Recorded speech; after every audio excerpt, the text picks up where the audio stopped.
Good afternoon. I'm Ludmila Kvochina, MD and PhD, and I present here Crystal Neuro LLC, the biotech company. I am really appreciate for the opportunity, and I want to touch like really sensitive topic. It's related to Alzheimer and other dementias. People, next slide, please. People all over the world looking for the better care about their elder ones, loved ones. Elder people are real treasure for the society. They are carriers of knowledge, skills, experience, but they are losing all this, many of them in age 65 and older, with losing memory because of, next slide please, Alzheimer's disease. So except of this loss, there is a dramatical emotional component associated with dementias for family and caregivers. There is one more component, the financial economical. Projected to 2050, it's expected to have a $1 trillion loss in US economy. Next slide, please. The major problem right now is in a mostly diagnostic. It's very expensive, but the most important, it's too late. Practically, it reflects non-recoverable massive brain cells and death, and as such, a loss of brain and body function.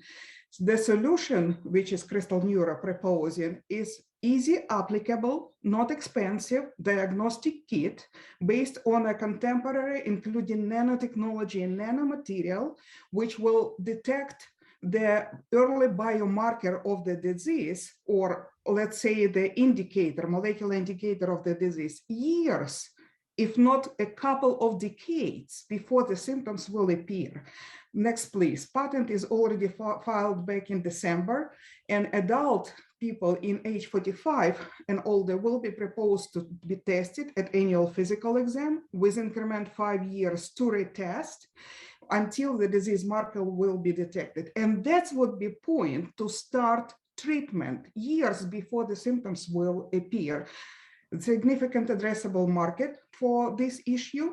80 million people in age 45-64 living in the US, and that's might bring to 4 billion profit in a best situation, of course, with a minimal cost of kit, $50 per kit. Next slide, please. So Crystal Neuro LLC, the biotech company, this is our contact information. Join us to help our clients to get early diagnostic, and that will prevent and ease the disease and improve quality of life. And I really appreciate your attention, and I'm ready for questions. Thank you. Fantastic. Wonderful presentation. Thank you. Holly, I will start your 4-minute clock for the Q&A.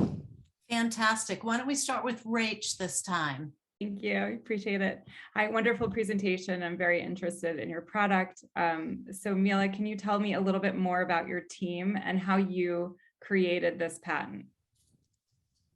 So the patent is actually created from the research when I was doing back on brain research, and I was proposed to work with a nanomaterial, and I first of all I actually did not have clue how to apply it, and then it clicked me when I was on one party with a person who is actually lost the memory and did not recognize the place where she is in a house or her kids. But related to the team, we have collaborators, and this is supervisors and the people who will lead us with the scientific stuff in a North Texas University. Also, there is a collaboration and people who advising here on a financial question and on doing statistically proved proof of concept in Yukon. Great. So we have a question from the audience. What is your IP, patent position, and strategy? So the patent is actually filed back in this December.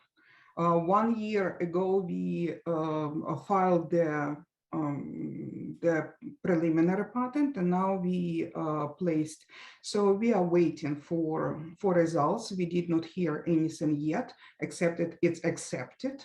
So that's kind of where we are right now. So we're waiting for this. Under the patent, I'm actually can tell only, of course, a couple issues. So this is a patent in the biomarker, which is not accepted like classical biomarker right now, the pattern to detect it, and a little bit unusual possibility to detect the disease with some biomarker, because we believe that one biomarker, any one which is accepted right now, will bring to a lot of false positive. So the panel of biomarkers would be a much more reliable test. Jean, did you have a question? Sorry, can you describe to us, to the degree you understand, what regulatory controls are going to be around this test? Where do you, what approvals do you need to get from whom? And what process do you need to go through with the FDA, et cetera, et cetera? So for this product, there is a three major customer sectors.